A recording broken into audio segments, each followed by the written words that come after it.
BBC News with Fiona MacDonald.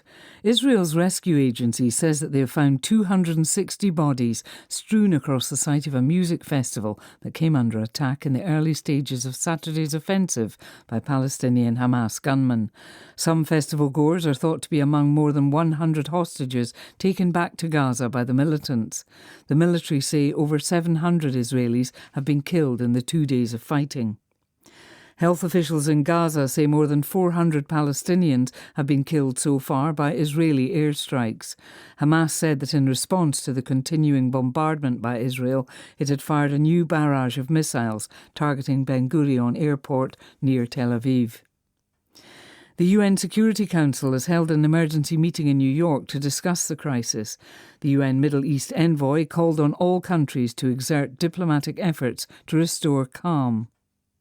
The United States says it's sending extra munitions to Israel, the first supplies of which will arrive within days. The US Navy is also moving several ships into the eastern Mediterranean. In other news, thousands of villagers in western Afghanistan are spending a second night in the open after a strong earthquake destroyed their homes. The UN says more than 1,000 people were killed in the disaster in Herat province. Tens of thousands of people have demonstrated in the Spanish city of Barcelona against potential amnesties for Catalan separatist leaders. The politicians were involved in a failed bid for independence 6 years ago. Indian officials say that at least 77 people are now known to have died in the floods which struck the northeastern states of Sikkim and West Bengal on Wednesday.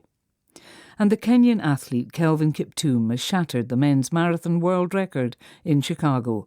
He finished in 2 hours and 35 seconds. Kiptum has only run 3 marathons as a professional. BBC News.